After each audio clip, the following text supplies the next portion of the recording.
Ai kun täällä on ihanan näköistä kerkkua monenlaista. Kato kuinka monen sortista silleä ja suolakallaa. Mä inhoon sillejä ja kraavikaloja. Sitä paitsi suola on epäterveellistä. Kato miten isoja katkarapuja ja marinoituja simpukoita. Mitäs noi? No taskurapuja ja hummereita pöllö. No niitä mä ainakin otan. Tiedäksä Tyne minkälaisten viemäreitten sulta simpukat kerätään? Ja kaikki noi ötökat on hirveitä saasteen kerääjiä. Toi meidän Tollo puoluesihteerikin sai kihri, kun se on syönyt niitä ihan liikaa. Oi kun otat tota ihanaa maksapatteeta. No enkä ota. Lapsena mä joudun syömään sitä, kun mumma aina teki. No eikö sä tykkää mädistä? Täällä on monenlaista kutua. No ei tulis mieleenkään. Mun isä sai aina noilta neukulta niin paljon kaviaaria, että mulle syötettiin sitä kalamaksaylin korvikkeena. Mä inhoan kaikennäköistä mätiä ja kutua ja kaviaaria. No sit sun täytyy ottaa tuolta lämpimistä ruuista. Täällä olisi kuule lasagnea. Mä vois syödä mitään jauhoruokia. Sitten täällä olisi metsästäjän pihvi ihanalla sienikastikkeella. Tyyne, periaatteellisista syistä mä syön lihaa. Sitä paitsi mulla on laktoosiintoleranssi, keliakia ja savipuoli. Mä vois kuvitellakaan syöväni tuollaista kermaan tehtyä sienikastiketta. Ei poikarukka, millä sä elät? Jos sä et voi syödä kallaa, äyriäisiä, lihaa, jauhoja, maitoa, mätiä ja kaviaria, niin millä sä oikein elät? No soijassa marinoidulla pavun iduilla, porkkanauutteella, sellerimehulla. Elääks sillä?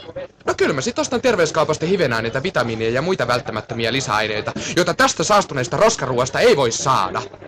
Kauheessa Tyyne otat paljon, et sä pidä linjoista ollenkaan huolta. No pidän ja haen lisääkin.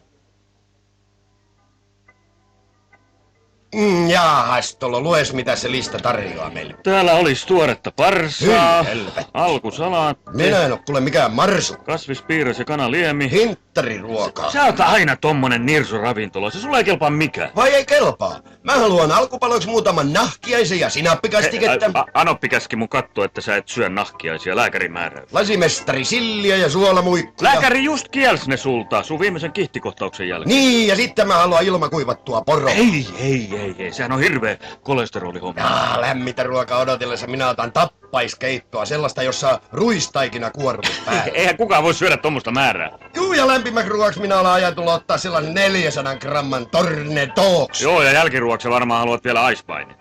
En minä mitään jäätelöitä syö. Minä haluan kainulaista leipäjuustoa, joka kypsennetään kermassa ja pannaan päälle runsaasti sokeria, kanelia ja lakkahilloa. Niin, ja sit mä haluan 4 huurteista kos. Että se nyt 4 saa ottaa. Anoppi sanoi, että 1 riittää. No, hyvä on. Tarjoilija! Niin? Kaatakaa semmonen juomalasillinen kossua, sen verran minä voin noudattaa lääkärin ohjeita.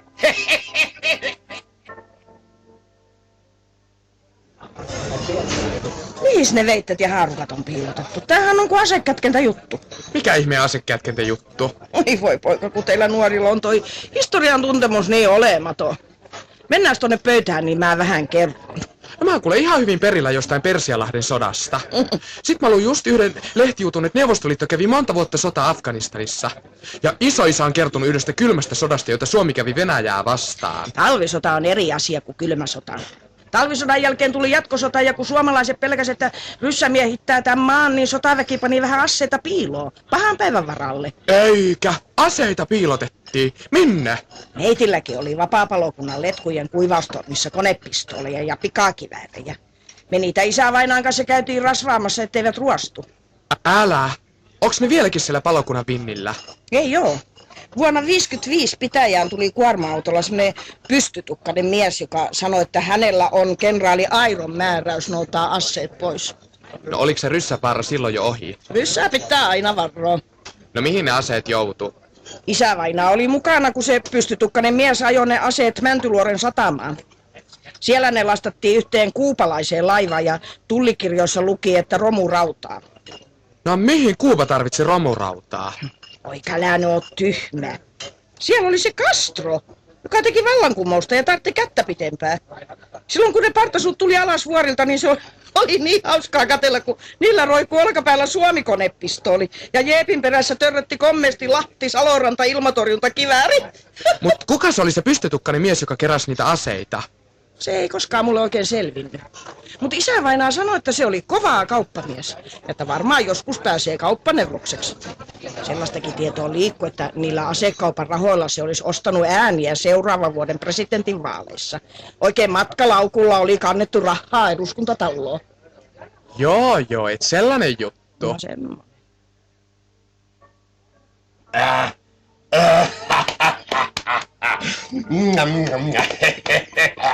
Kuule Tollo, olet sä varannut meille yöpalaa? Kuule, tolla määrällä yksi kokonainen kikujuheimo eläisi Afrikassa viikon. Jussi, nyt kun henkilökunta ei ole paikalla kuulemassa, niin eikö sä voi paljastaa mulle, miten sä junailit ne vuoden 56 presidentinvaalit? Miten Kekkosesta tuli presidentti? Kuule, meitä oli 3 miestä, jotka tiesi mitä tapahtui. Kekkonen, maalaisliiton puoluesihteeri Korsimo ja minä. 2 suun on tukkinut multa ja minä oon luvannut, etten koskaan kerro kenellekään, edes sulle Tollo. No kerro nyt edes, kenen rahoja oli siinä salkussa, joka tuotiin eduskuntaan. Ei se ollut salkullinen rahaa, se oli kuule matkalaukullinen. Ja niillä rahoilla ostettiin Kekkosen taakse puuttuvat valitsijamiehet. Sano nyt, oliks ne KGB-rahoja? Ne rahat tuli Kuupasta, rehellisellä kaupalla. Minä myin 1 laivalastillisen romun rautaa niille partasuille. Et kai vaan aseita kastuko joukko. Enpäs kerro. Ja niin, ja nyt töihin. Jussi!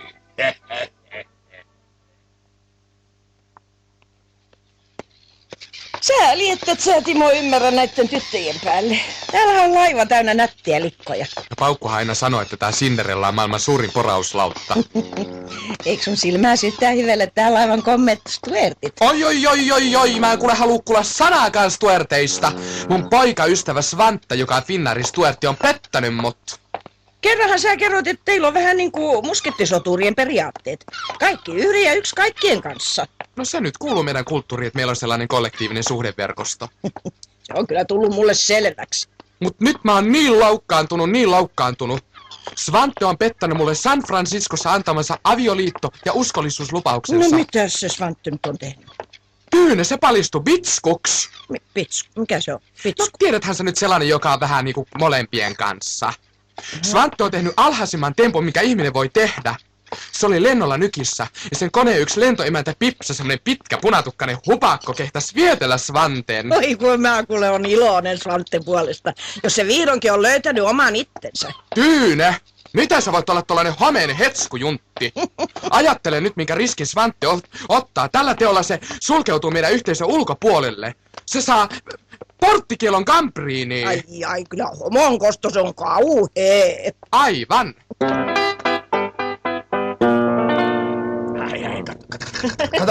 Kato, kun hyvän näköinen nuori tyttö. Näit sä se? Se hymyili mulle ja sanoi hei. Jussi, se nauro sulle ja sitä paitsi se sanoo hei pappa. Suus kiittollo. Kuule Jussi, tuolla ravintolassa oli yksi mun vanha pito. Jos tilanne ajautuu siihen, niin mä tuun sun hyttiin. Enää mä voi viedä sitä sinne ruumaan, Timo ja Tyynen sinne. Eikä tuu kuulonka kuule. Minä saatan tarvita viittiän illalla itse. Sitä paitsi sinä olet naimisissa oleva mies. Oletko sinäkin naimisissa? Joo, mutta se on eri juttu. Mitä? Teille tämä on työmatka, jonka aikana ei ole aikaa mihinkään rillutteluun. Niin,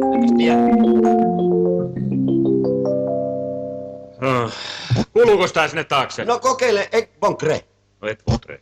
No kyllä kuuluu, mutta ei se haittaa. Jaha, kaikki seminaarilaiset näyttävätkin olevan paikalla. Voimme jatkaa ohjelman mukaisesti. Tilappas tuolla mulle pari konjakkia ja muille jotakin mehua sitten. Minä tilaisin yrttiteetä ja hunajaa. Ei täällä mitään eri vapauksia sallita. Jos edellisen luennon johdosta olisi jotain kysyttävää, niin nyt niitä voi esittää. Milloin tähän firmaan tulee yritysdemokratia, että henkilökunnallakin olisi jotain vaikutusta? Älä nyt semmosia hullu. Niin, Timo kaipaa tänne firmaan jonkinlaista yksi mies ja yksi ääni periaatetta. Haluaako kauppaneuvos vastata? Bonkre. No niin, meillähän on jo yksi mies, yksi ääni periaate. Minä olen se mies ja minulla on se ääni, joka päättää. No kyllähän tolla menetelmällä saa menestystä ja valtaa, mutta sillä vaan lietsoo kateutta ympärille. Kateus on Suomessa suurempi luonnonvara kuin mettä. No, se ei ainakaan saastuta, eikä siitä tarvitse maksaa haittaa eikä muitakaan veroja. Yksi lähetyssaarnaaja kertoo suomalaisella klubilla, että neekerin kielessä ei ollenkaan ole tätä sanaa kateus. Ei se oo ihme, että ne sitten eläkin vielä kivikautta. Kateus on eteenpäin vievä voima. Kyllähän nyt kauppaneuvoksella ystäviä on. Niin kuin tää Paavo Väyrynen ja Kasimir Enrootti ja ketä näitä nyt on. Ei minulla ole yhtään ystävää, enkä minä sellaisia haluakaan. Minä jaan ihmiset kahteen ryhmään. Semmosia, joista on hyötyä, niiden kanssa minä haluan olla tekemisissä. Ja semmosia, joista on pelkkää harmia, niin kuin tämä meidän Tollo, joiden kanssa joutuu olemaan tekemisissä.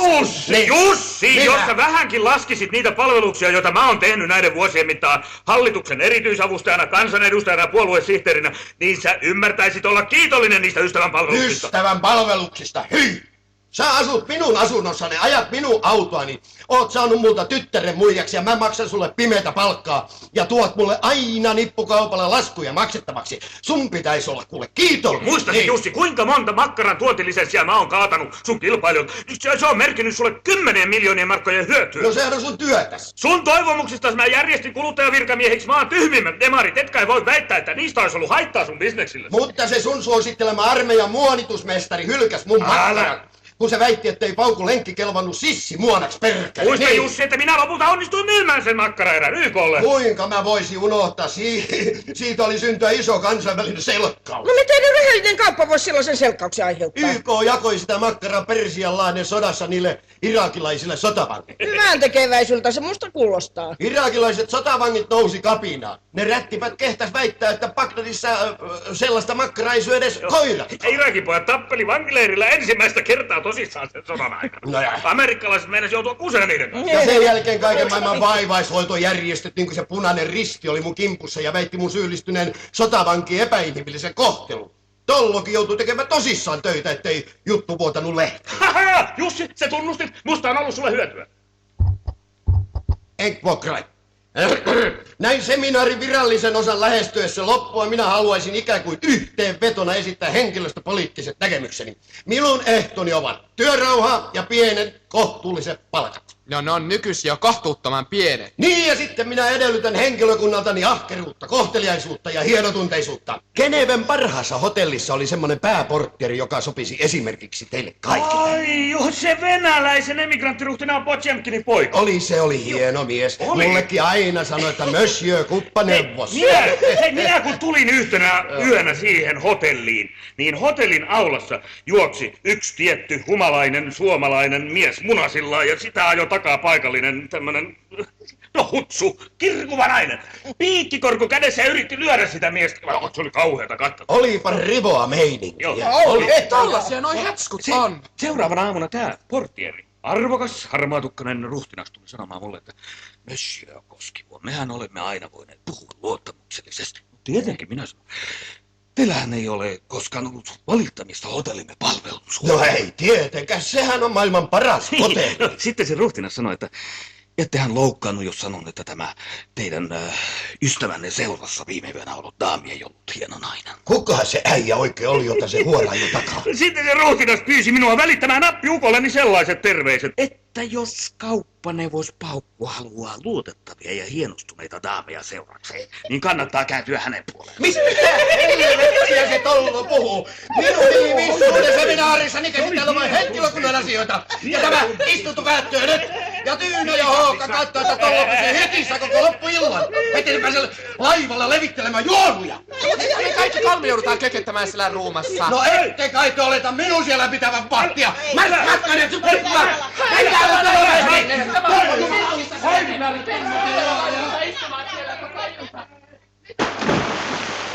Mies yli aina!